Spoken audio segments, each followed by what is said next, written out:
Vivez-vous dans le commandement de Dieu ? 1 Jean 2, versets 7 à 11. Bien-aimés, ce n'est pas un commandement nouveau que je vous écris, mais un commandement ancien que vous avez eu dès le commencement. Ce commandement ancien, c'est la parole que vous avez entendue. Toutefois, c'est un commandement nouveau que je vous écris, ce qui est vrai en lui et en vous, car les ténèbres se dissipent et la lumière véritable paraît déjà. Celui qui dit qu'il est dans la lumière et qui est son frère est encore dans les ténèbres. Celui qui aime son frère demeure dans la lumière, et aucune occasion de chute n'est en lui.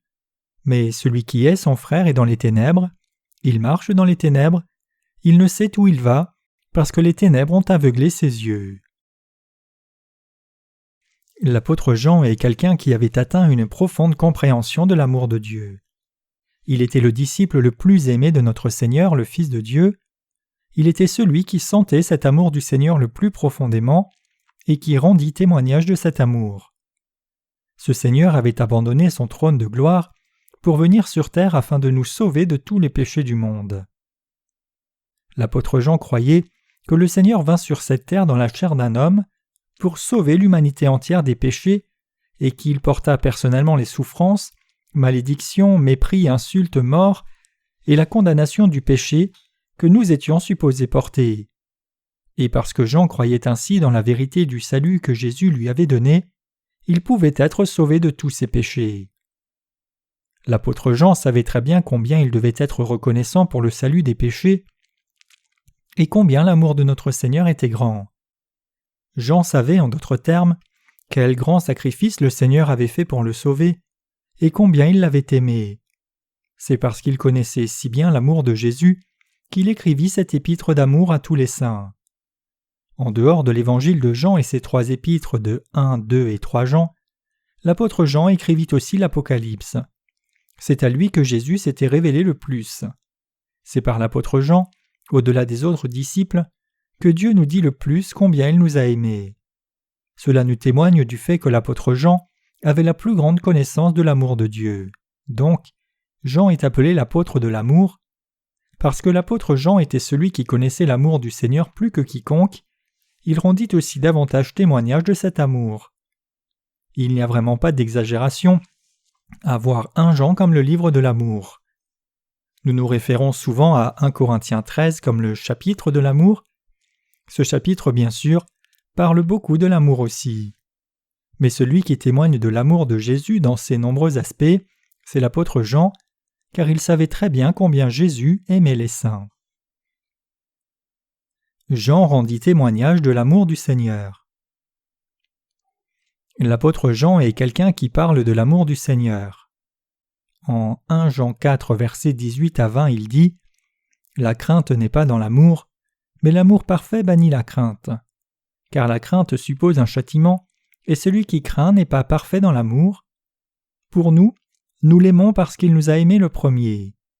Si quelqu'un dit « J'aime Dieu » et qu'il haïsse son frère, c'est un menteur, car celui qui n'aime pas son frère qu'il voit, comment peut-il aimer Dieu qu'il ne voit pas ?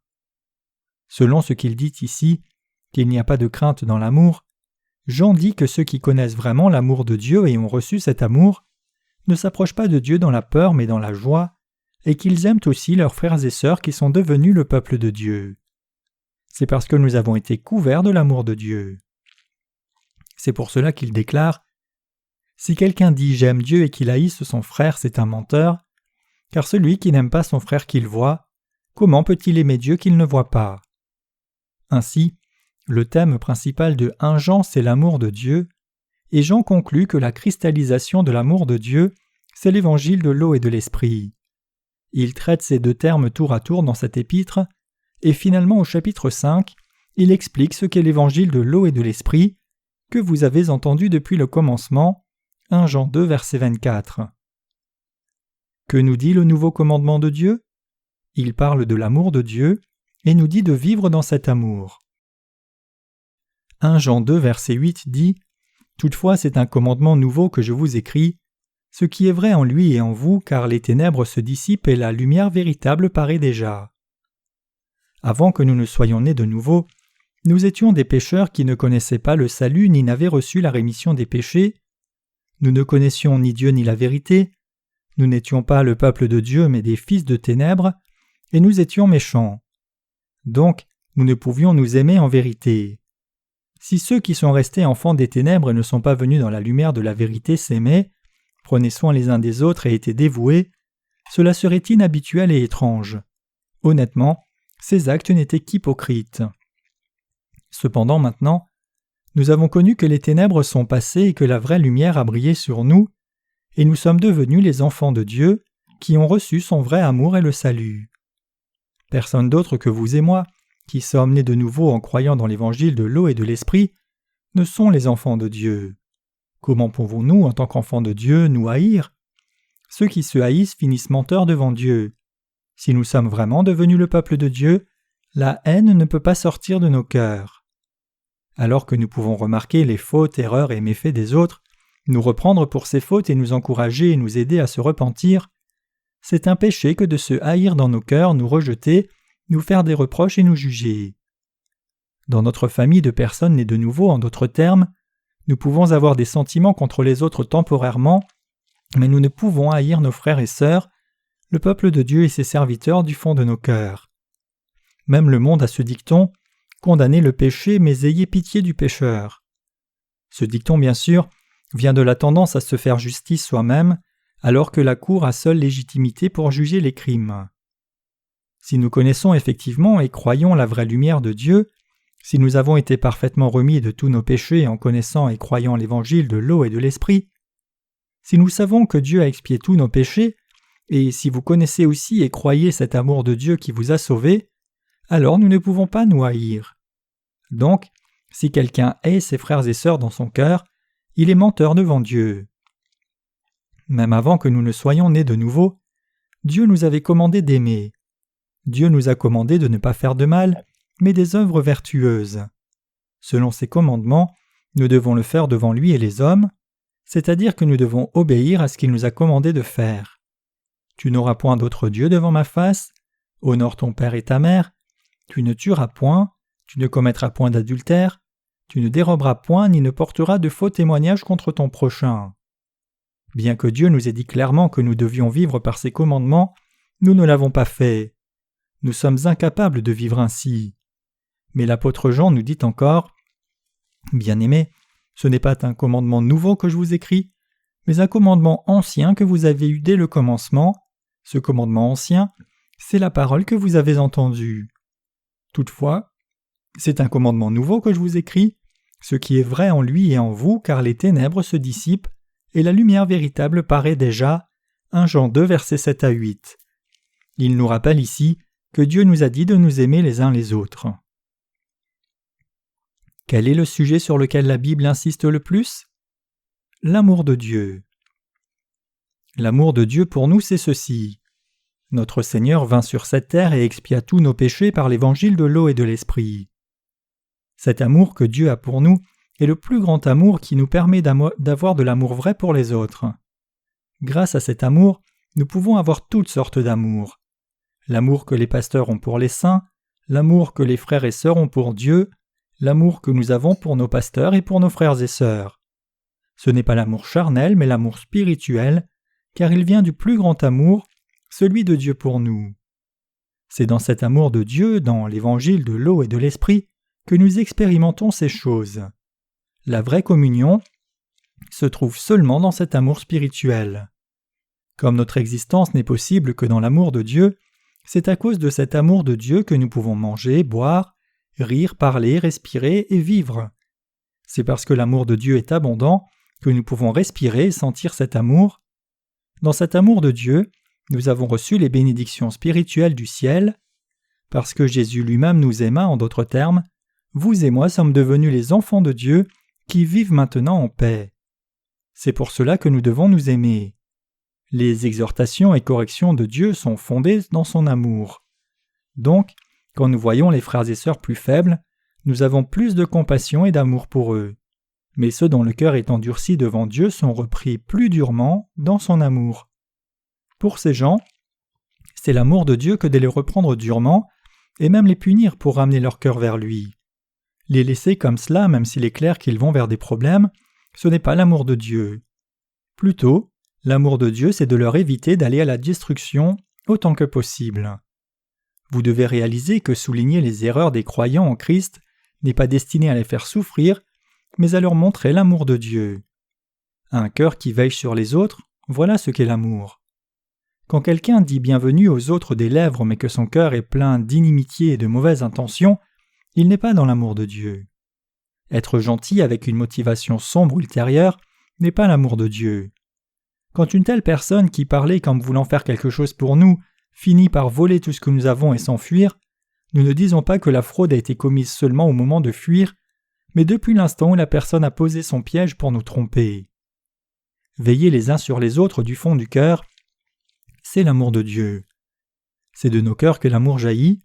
Si nos cœurs ont élaboré de mauvaises intentions, même si ces intentions ne sont pas révélées par nos actes, c'est toujours frauduleux. Le Seigneur dit « Dieu a disposé le corps de manière à donner plus d'honneur à ceux qui en manquaient, afin qu'il n'y ait pas de division dans le corps, mais que les membres aient également soin les uns des autres. » 1 Corinthiens 12, versets 24 à 25. Cela signifie qu'il a placé des membres faibles qui ne peuvent vivre que par son amour, comme membres précieux de son Église. Nous devons veiller sur tout le peuple de Dieu, et nous devons prier pour tous ceux qui doivent encore naître de nouveau. Nous devons prier pour l'Église, le corps de Christ, pour nos frères et sœurs et pour les serviteurs de Dieu. Toutes ces prières sont l'amour de Dieu. C'est parce que nous voulons que chaque saint prospère dans l'amour de Dieu. Nous prions pour cela parce que lorsque les saints prospèrent corps et esprit, c'est aussi une bénédiction pour nous les serviteurs de Dieu. Comme c'est une joie pour Dieu que son peuple soit bien corps et esprit, et c'est pour cela que nous prions avec joie. Aussi, parce que la joie de nos frères et sœurs n'est autre que la vraie joie de notre Église, nous prions avec les meilleurs souhaits du fond de nos cœurs. Tout cela doit être accompli par la foi dans l'amour de Dieu. Sans cet amour de Dieu, rien de ce que nous faisons n'a de sens. Je ne veux pas que les membres de la famille de Dieu se perdent. Je veux que cela n'arrive jamais. C'est pour cela que j'essaye parfois de vous faire revenir, même si je dois vous reprendre durement. Je ne veux pas que vous soyez blessés, souffrants, perdus et pleurant. Tout ce que je veux, c'est que votre âme prospère.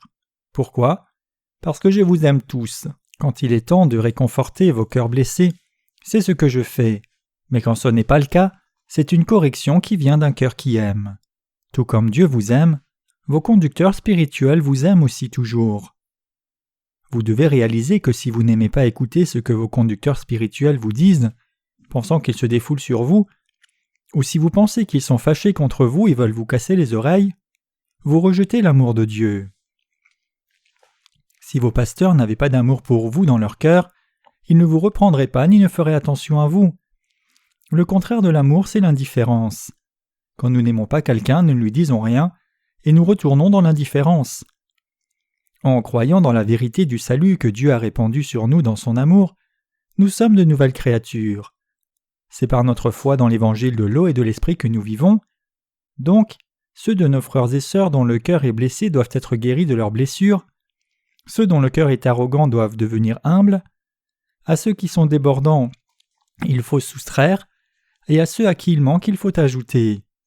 Nous devons tous être rendus neufs dans l'amour de Jésus-Christ. Nous devons devenir nouveaux et ne pas perpétuer notre ancien nous. Nous devons vivre dans l'amour de Dieu, croyant dans cet amour et le pratiquant. C'est dans l'amour de Dieu que nous devons vivre nos vies de foi en ayant foi dans toute sa parole. Quel est le plus grand commandement en Christ ? C'est l'amour. Ce mot, appelé l'amour, c'est le plus grand de tous les commandements.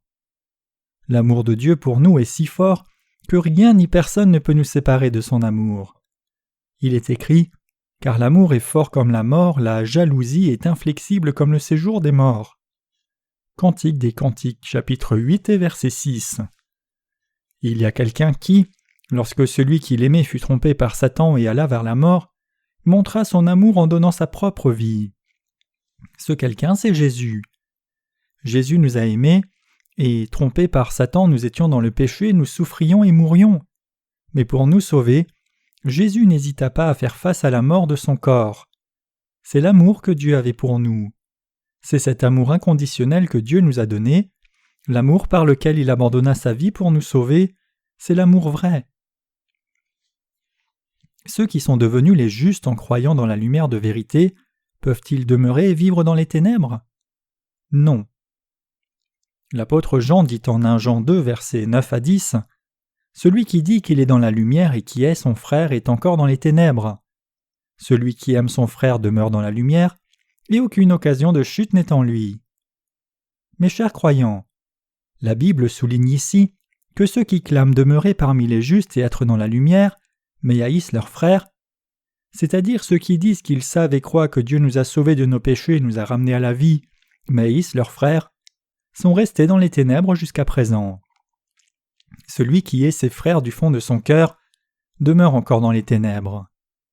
Jean dit ici que ce sont ceux qui aiment leurs frères qui demeurent dans la lumière et qu'il n'y a pas d'occasion de chute en eux.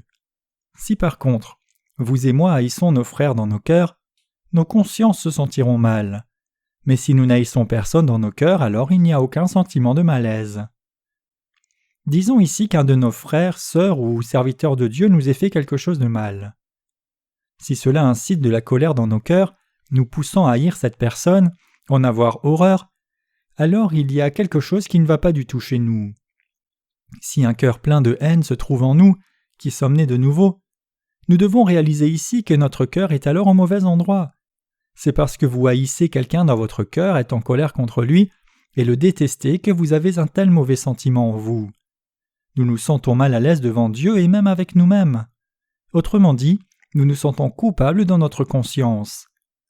Je l'ai haï parce qu'il m'a haï le premier, et qu'ai-je donc fait de mal ici? Les gens de ce monde peuvent penser cela et se justifier de la sorte. Mais pour nous qui croyons dans l'évangile de l'eau et de l'esprit, ce n'est pas possible parce que nous sommes la lumière de la vérité. Parce que nous avons été éclairés de la vraie lumière, et parce que nous avons été remis de beaucoup de péchés indescriptibles, nous ne pouvons vivre dans les ténèbres. Les justes marchent dans la lumière, et il n'y a pas d'occasion de chute dans leur cœur.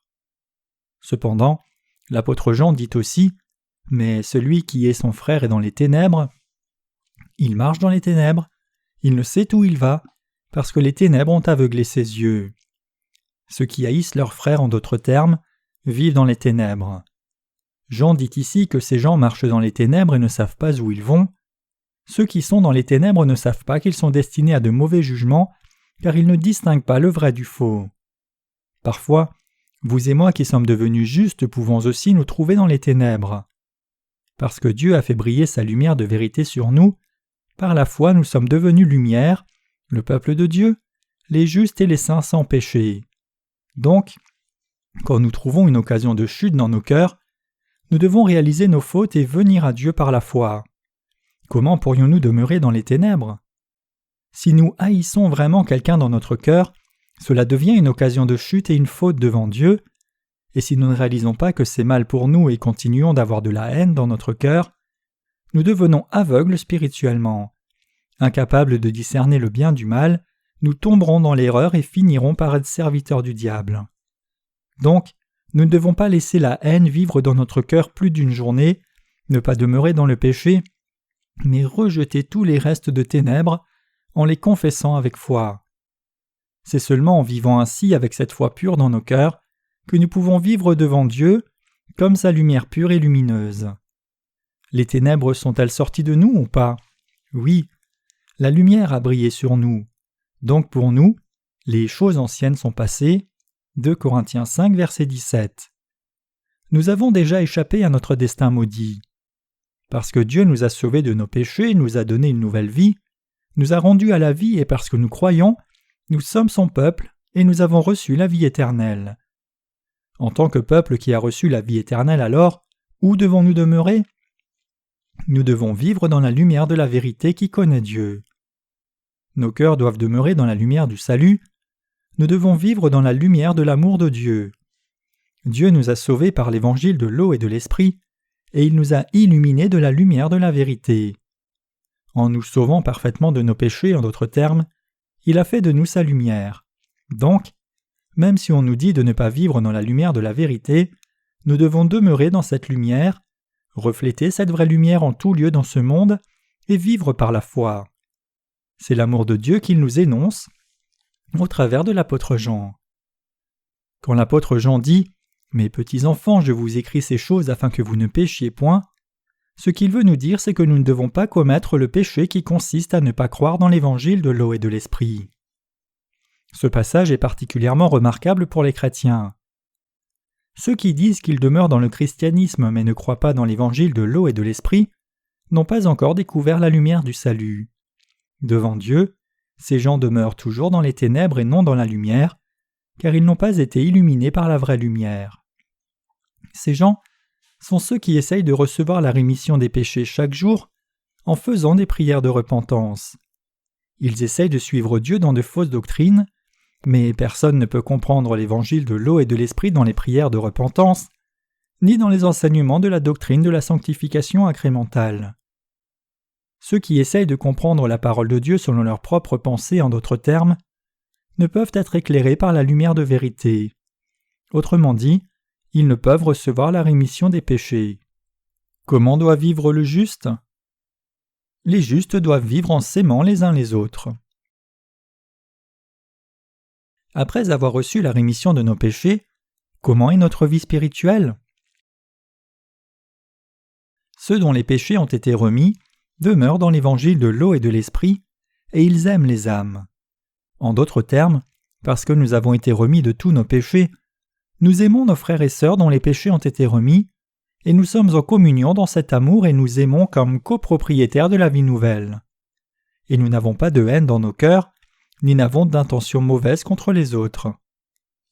Si à l'occasion ces pensées viennent, nous devons penser à la lumière de Dieu, considérer si les gens à qui nous avons affaire ont reçu la rémission des péchés ou non, puis décider comment traiter.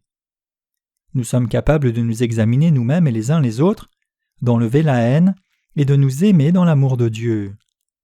Comme notre Seigneur a expié non seulement mon péché, mais aussi celui de tous mes frères et sœurs et les péchés de tous, il est juste que nous nous aimions les uns les autres en croyant dans l'évangile de l'eau et de l'esprit. Nous devons vraiment nous aimer. C'est le message que l'apôtre Jean donne à tous ceux qui croient dans l'évangile de l'eau et de l'esprit. Comment va votre vie de foi ? Où demeure votre cœur maintenant ? Avez-vous haï quelqu'un de tout cœur voulant même tuer cette personne ? Avez-vous un cœur plein de haine maintenant même ? Si oui, votre cœur est mal placé. Quand le Seigneur a déjà effacé tous nos péchés, pourquoi restez-vous sur les péchés des autres ? Bien que nos péchés aient été rouges comme le sang et nombreux comme le sable du désert, notre Seigneur les a effacés par l'évangile de l'eau et de l'esprit et a rendu nos cœurs blancs comme neige. Alors, si vous avez été complètement remis de tous vos péchés en croyant, vos cœurs ne devraient-ils pas, maintenant qu'ils sont purs, rejeter les ténèbres ?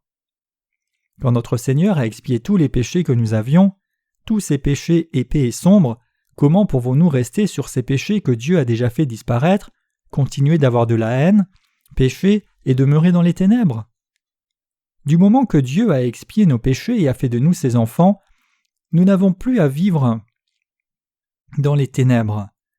Comme il a expié tous nos péchés, en d'autres termes, nous aussi devons confesser nos fautes les uns aux autres, nous reprendre pour ces erreurs, et nous excuser les uns auprès des autres aussi, mais nous devons rejeter le cœur méchant. N'y aurait-il pas, mes chers chrétiens, quelqu'un parmi vous qui soit encore enraciné dans la haine ? Y a-t-il quelqu'un qui porte un tel cœur plein de haine ? Quelqu'un pense-t-il, à l'occasion, j'aurai ma vengeance ? Si quelqu'un est dans ce cas, ce n'est pas quelqu'un qui est en Christ. Ces gens sont non seulement aveugles spirituellement, mais ils se trompent eux-mêmes et mentent. Ils sont trompés.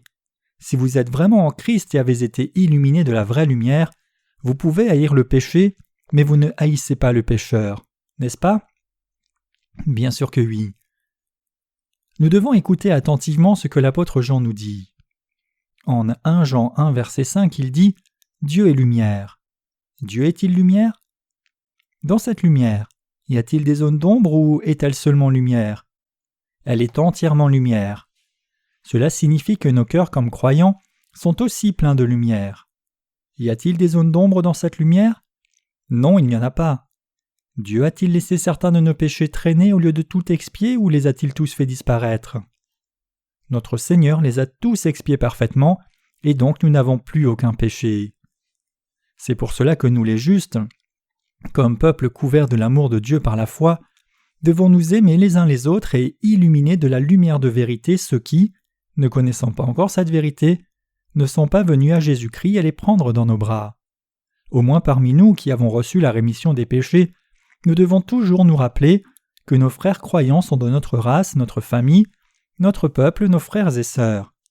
Ces pensées, cette foi et ce cœur doivent toujours nous accompagner au fil de nos vies. Une fois, Jésus demanda à ceux qui étaient près de lui « Qui est ma mère et qui sont mes frères ?» Il répondit ensuite à sa propre question en disant « Voici, dit-il, ma mère et mes frères, car quiconque fait la volonté de Dieu, celui-là est mon frère, ma sœur et ma mère. » Marc 3, versets 33 à 35. Qu'est-ce alors que cette volonté de Dieu ? La même expression revient dans le Notre Père, « Que ta volonté soit faite sur la terre comme au ciel » Matthieu 6, verset 10. C'est qu'il nous sauve de tous nos péchés par la propitiation de son propre Fils Jésus-Christ. C'est sauver les âmes de la mort éternelle, comme il est écrit dans la Bible. « Or la volonté de celui qui m'a envoyé, c'est que je ne perde rien de tout ce qu'il m'a donné, mais que je le ressuscite au dernier jour. » Jean 6, verset 39. Donc, nous sommes la famille du Seigneur aussi longtemps que nous nous consacrons à l'évangile de l'eau et de l'esprit. Le Seigneur nous a conduits, nous qui étions ténèbres, à la lumière en nous sauvant des péchés. Jésus-Christ, conçu de la Vierge Marie, est né sur terre. À 30 ans, il prit tous les péchés de l'humanité en étant baptisé par Jean-Baptiste, et en mourant sur la croix et ressuscitant des morts, il nous a illuminés de la lumière parfaite. Il nous a donné son salut parfait. En croyant cette vérité, nous avons été sauvés parfaitement et nous sommes devenus les enfants de Dieu qui font sa volonté. Ceux qui croient ainsi sont notre famille. Vous et moi ne pouvons éviter de continuer de pécher durant notre vie. Mais notre Seigneur vint sur sa terre il y a 2000 ans, et à l'âge de 30 ans, il ôta tous nos péchés en étant baptisé par Jean. À l'âge de 33 ans, il abandonna son corps et mourut sur la croix, ressuscita des morts en 3 jours, et nous amena à la vie parfaitement. Il nous a purifiés de tous nos péchés, délivrés de toute condamnation, et nous a sauvés parfaitement. Et il nous a donné une nouvelle vie. Croyez-vous cela ? Nous sommes maintenant devenus lumière parfaite, vous et moi, devons donc vivre nos vies dans cette lumière. Mes chers saints, la lumière et les ténèbres peuvent-ils cohabiter, se mélanger ou être en harmonie ensemble ? La lumière et les ténèbres ne peuvent pas coexister. Pourquoi ? Parce que lorsque le plus petit point de lumière brille dans les ténèbres, il y a la lumière. Prenez le bâtiment d'église comme exemple. Le soir, quand les ténèbres viennent, si l'on éteint le bouton de la lumière, tout le bâtiment est enveloppé de ténèbres. Mais quand le bouton est allumé, la lumière illumine de nouveau tout le bâtiment et les ténèbres disparaissent. Si nous sommes devenus un avec Jésus-Christ, nous sommes aussi la lumière car Jésus-Christ lui-même est la lumière. Si nous croyons qu'il nous a sauvés parfaitement, nous sommes aussi lumière par cette foi. Nous ne sommes plus ténèbres.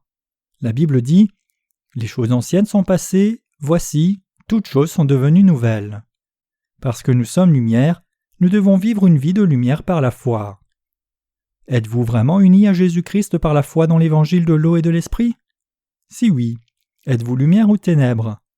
Vous êtes lumière. La lumière est lumière, même si vous êtes insuffisant dans vos actes. Si vous avez été méchant contre un saint puis avez réalisé votre péché devant Dieu comme enfant de lumière, la lumière qui avait déjà été couverte de ténèbres brille avec encore plus d'éclat. Quand Dieu a déjà effacé tous nos péchés, quel besoin avons-nous de nous y attacher ? Quand Jésus a pris tous les péchés du monde en étant baptisé et a accompli son salut en portant toute notre condamnation à la croix, comment pourrions-nous, en tant que frères et sœurs dans la foi et serviteurs de Dieu, porter un jugement les uns contre les autres pour les petites erreurs que nous commettons ? Comment pouvons-nous avoir ce genre de ténèbres avec nous ? Quand ces ténèbres nous visitent, nous devons confesser que nous avons des ténèbres, reconnaître nos fautes devant Dieu, demeurer dans la lumière et regarder au fait que Jésus-Christ a pris même ses péchés quand il fut baptisé au Jourdain et méditer cette vérité. Parce que Jésus prit tous nos péchés en recevant le baptême, porta ses péchés du monde à la croix pour être crucifié et accomplit ainsi la justice de Dieu, nous pouvons toujours demeurer dans la lumière parfaite. Nos cœurs s'illuminent quand nous méditons de nouveau la vérité selon laquelle Jésus nous a sauvés parfaitement, en prenant tous nos péchés par son baptême, les endossant et prenant toute la condamnation à notre place. Nous devons remercier Dieu par notre foi de nous permettre de vivre le genre de vie qui peut tolérer les autres et aimer les autres de tout cœur. C'est la vie de lumière dont l'apôtre Jean parle. Parce que nous, êtres humains, sommes insuffisants, il est possible de nous faire du mal. Mais si nous étions incapables de le tolérer et faisions de ces fautes une occasion de haine les uns contre les autres, cela ne pourrait pas être nommé une vie de foi. Si vos cœurs sont tels, pensez à la façon dont Dieu a expié tous vos péchés, comment il vous a sauvés de tous vos péchés. Même s'il y avait des fautes commises les uns contre les autres, quand le Seigneur a expié tous ses péchés aussi, comment pouvons-nous nous juger les uns les autres? Si votre cœur est blessé, tout ce que vous devez faire, c'est dire et expliquer pourquoi, et l'autre personne peut alors reconnaître sa faute et s'excuser. Ainsi, dans l'amour de notre Seigneur, dans sa lumière, nous devons être capables de nous réconcilier les uns avec les autres de tout cœur et de vivre en harmonie. Chacun de nous doit connaître la vérité de l'évangile de l'eau et de l'esprit qui nous a permis de naître de nouveau. Je remercie le Seigneur de m'avoir permis de connaître cette vérité. Ceux qui ne connaissent pas encore cette vérité d'évangile de l'eau et de l'esprit doivent écouter et apprendre de ceux qui la connaissent et venir à la lumière de la vérité. Une chose que je voudrais énoncer clairement ici, c'est que les êtres humains sont des êtres humains. Il n'y a aucun doute sur le fait que chacun est un être humain qui ne peut éviter de pécher à cause de ses faiblesses. Les humains sont tels qu'ils désobéissent à Dieu, rejettent sa volonté et agissent mal. Cependant, le Seigneur montre toujours sa grâce envers nous méchants en disant « Car Dieu a renfermé tous les hommes dans la désobéissance pour faire miséricorde à tous. » Romains 11, verset 32.